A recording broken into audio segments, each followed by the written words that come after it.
When was the last time someone cried when you played your violin for them?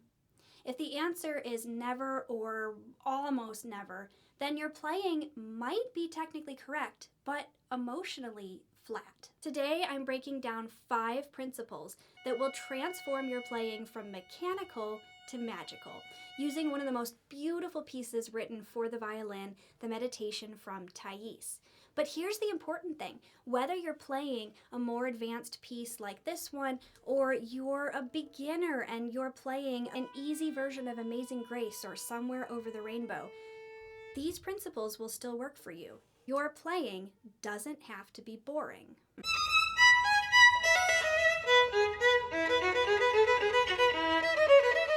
I think so many violinists don't realize the insane creative power that they have from the violin in particular. If you play this first note on the piano, watch what happens.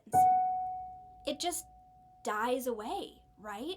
And so it's almost like if you were a soloist playing this on piano, you almost have to fill it in with something, right? Because that's all you can do.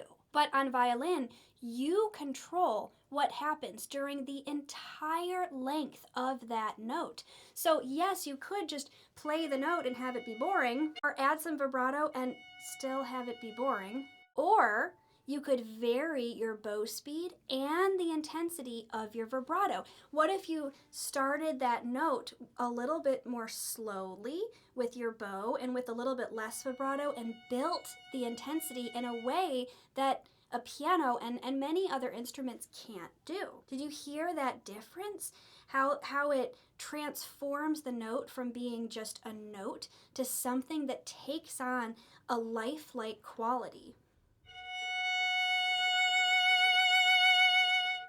Just in a single note. What about some of the passages toward the end of this piece? If this were the last note of a big triumphant concerto, probably in the key of D, you'd have a note like this. Right, where you build the intensity all the way to the end. But in this example, we have these parts where we just gently wrap up the thought. And so we're going to do the opposite. We're going to decrease the speed of the bow. We're going to decrease the speed and the intensity of the vibrato. And maybe you even dare to break the rules a little bit and let your bow come over the fingerboard ever so slightly. This also means you're not just going to vibrate the notes that are easy or convenient to vibrate. You're going to look at the music, look at the push and pull in the direction of the phrase, and let the music dictate what type of vibrato and how much vibrato you're going to use. Now, if you're a beginner and you haven't learned vibrato yet, that's good. Don't rush it. It's fine. There's so much that you can still do varying your bow speed to make a note beautiful and interesting. So let's say you're playing the last couple notes of Amazing Grace. Even without vibrato, you can still make that ending sweet and beautiful and linger. Principle number 3, repetition is the enemy. Look at these 3 passages. They're all exactly the same, even down to the sforzando that begins each measure. But if you play them all the same, you'll put your audience to sleep. So ask yourself, are you building in intensity or are you relieving intensity? And that will go a long way toward helping your playing not be boring. So you could play it in a boring way,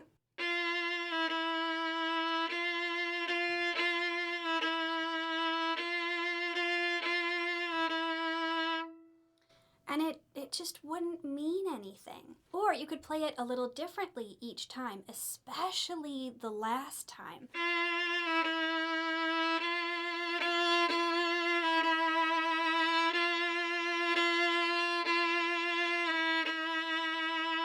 Or even here, for instance, you have 5 notes that are all exactly the same length.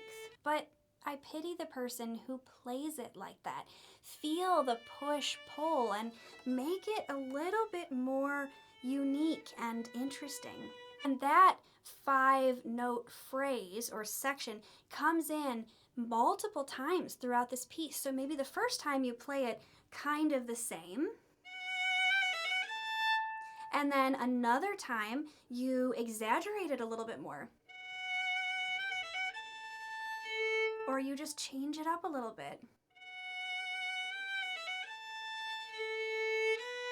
Experiment with what you can do to push and pull the tempo ever so slightly within a bunch of notes that are the same length. You can change timing, you can change emphasis, and you can change dynamics. Now, quick caveat, be careful with the type of music that you're playing. If you're playing something that's Baroque, or where you have a lot of different instruments going at the same time, you probably are not going to have as much freedom and flexibility to push and pull the tempo a lot. But in this case, you're the soloist, and Thaïs is an opera.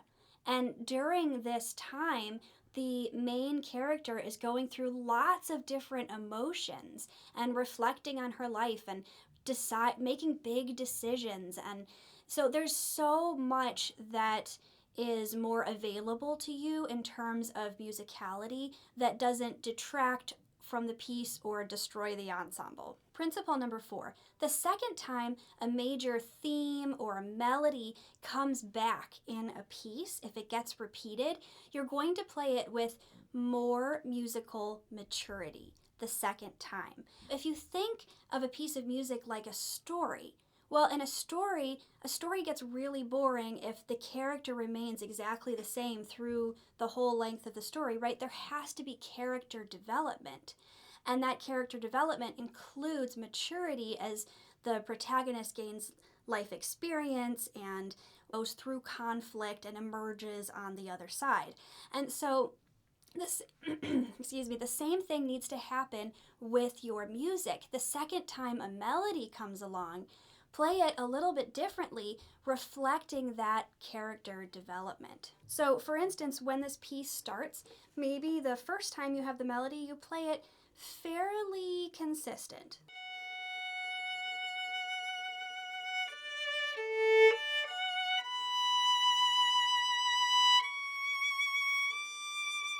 But then here, later in the piece, when it comes back again after this really conflicting, passionate section where she's maybe going through a lot of emotional turmoil, now it comes back and it even tells you, it says it's pianissimo instead of piano. So it's already hinting that it needs a different character. So maybe the second time you play it with almost a more ethereal quality. With actually, here I like to use less vibrato rather than more.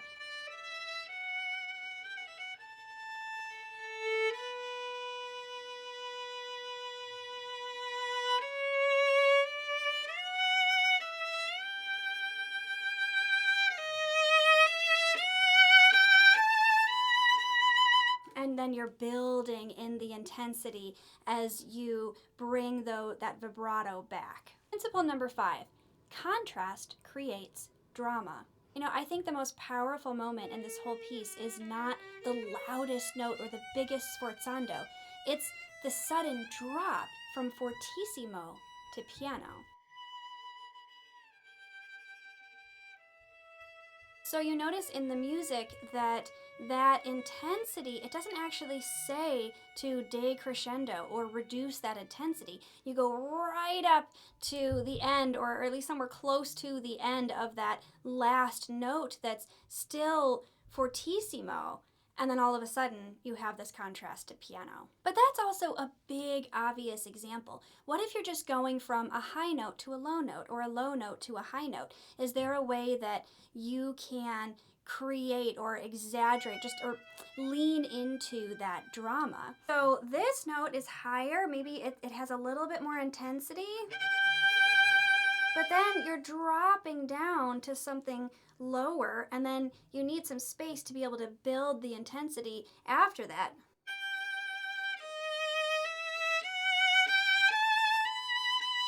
Right? So in that case, I feel like that contrast between that high note and then kind of dropping back to that low note and building your intensity again feels almost kind of like a sigh. I kind of like the audience to hear a little bit of that shift, to sigh along with me as we suddenly we reduce the tension before we start to build it again. So something like this.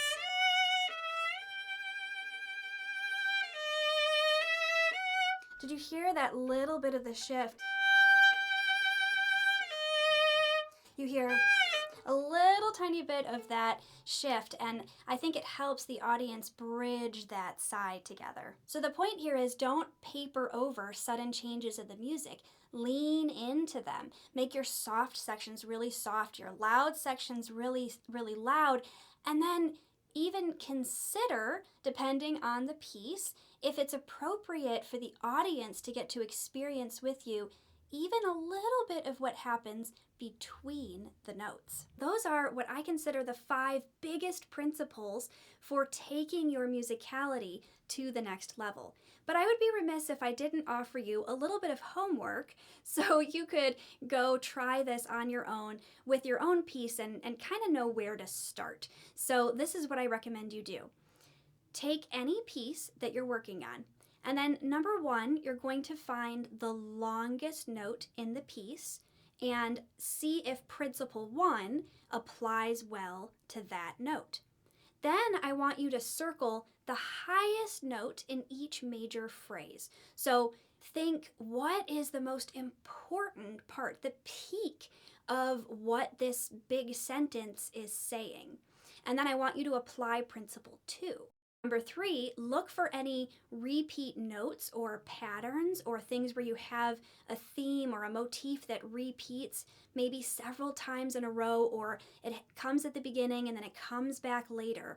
And I want you to apply principle 4.